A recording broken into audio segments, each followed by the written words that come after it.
Yeah. So in this session, we will talk about Java's clonable interface. See, what is clonable interface? See, every object of Java can be cloned.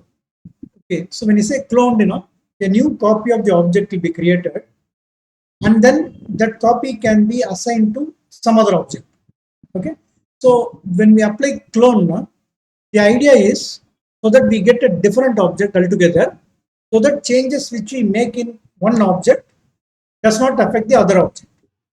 Right? So let us realize this using a practical example. I'll just go back here. I will just go to my, this. Yeah, of course I have. I will comment it out everything or delete it. It doesn't matter. Okay. Now what I'll do, I'll just create point. So which I given at the bottom. So look at this point and look at this. Now it implements only comparable interface. We are going to implement a new interface called clonable, but that's later on. First, let me just show the demonstration without anything, without clonable. So let point p1 is equal to new point. Okay, let me say 1 comma 2. Fine. So you see now a new point object is created here, to which p1 refers, and I can just say system. I'll just copy from here. Control C, Control V. I'll just say P1. Right? So I can just see the output. Yeah, point x equal to 1, y is equal to got printed. Okay, now what happens is I will just go here. I'll create one more point object called P2 and I will copy from P1. Look at this. So P1 is assigned to P2. P1 is assigned to P2. Fine. Now P1, P2 both will have same XY values 1 and 2. So let me just Control C, Control V. I'll just show you. Okay, both P1 and P2. Now I'll just print it out. Look at this. Okay, I'll just put println so that you can just see in the next line.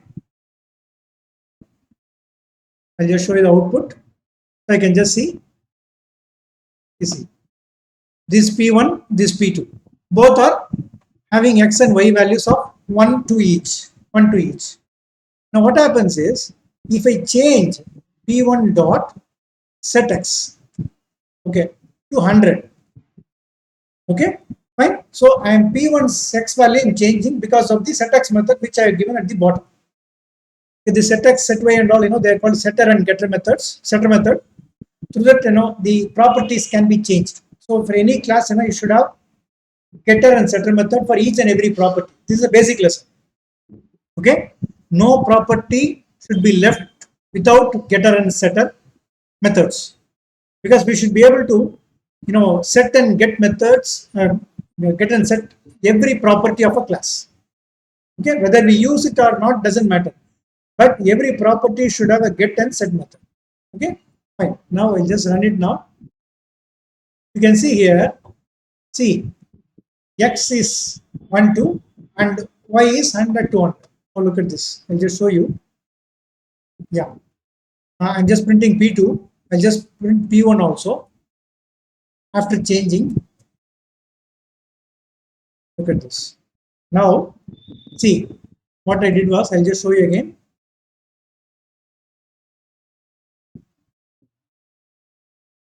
Yeah. Now, see, P1 is 1, 2. P1 is pointing to P2. That means P1 and P2 both refer to the same object. Then I'm changing P1 dot set X to 100. Now I'm printing P1 and P2. Now let us see the output. Yeah, both are changing. See what happens? P1, P2, as P1 is copied to P2, they refer to the same objects. That is why when I change to P1, it affects P2 also. But this should not be the case. This should not be the case.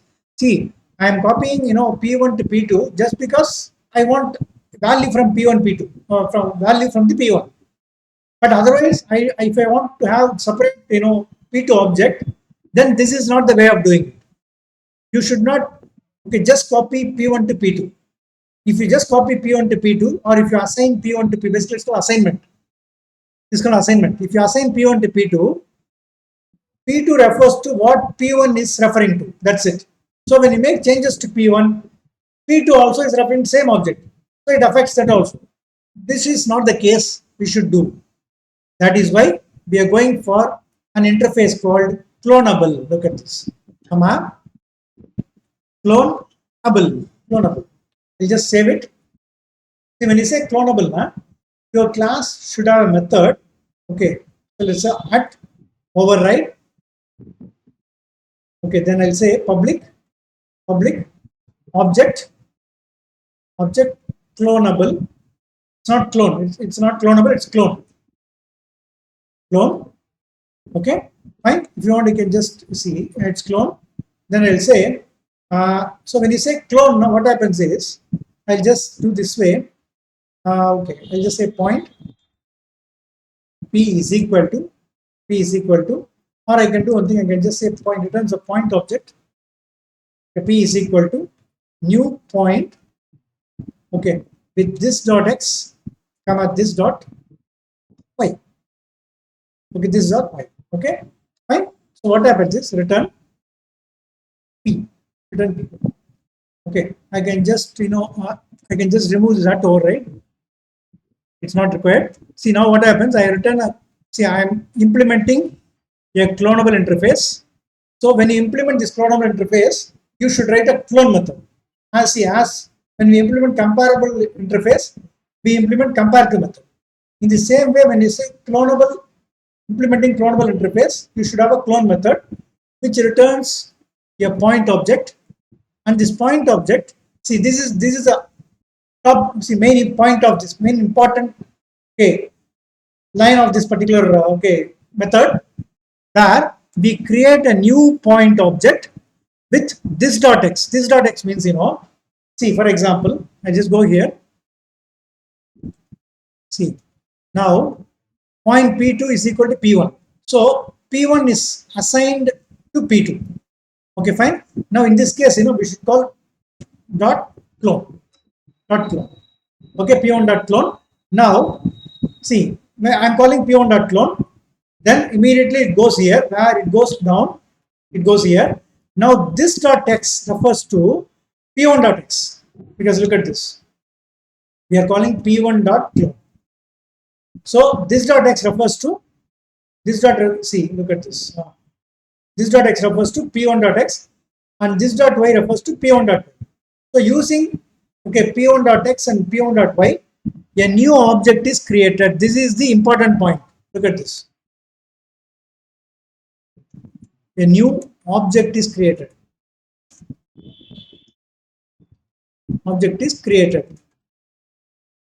Okay, and that object is pointed by P, and we return P. So what is returned is a new object. Okay, which is having different address. Look at this. So when I say here, see, a new object is returned which has same value as P1. So value is same. X and Y are same. But it's a new object. That new object is assigned to P2. Now I change something to P1.xy. Now I'll just show you the output. P1.xy will be different and P2.xy will be 1, 2. P1.xy will be 100, 2. P2 will be 1, 2. Let us see that. Look at this. P1 is 102. P2 is 1, 2. Look at this. So because we have cloned P1 using clone method, which is inside point class, and the clone method is available because of the comparable interface. See, look at this. Comparable interface. Sorry, clonable interface. Okay. So clonable interface expects a method called clone. So that clone method creates an object of new point, and see, of course, this should have same value as the old object. The new object which is created should have same value as old object. But only thing is, the point object is a new object which is there in memory with a different address, so that any changes which you make to P1 will not affect P2. So you see, this creates a point, and the point is returned here. P object is returned here.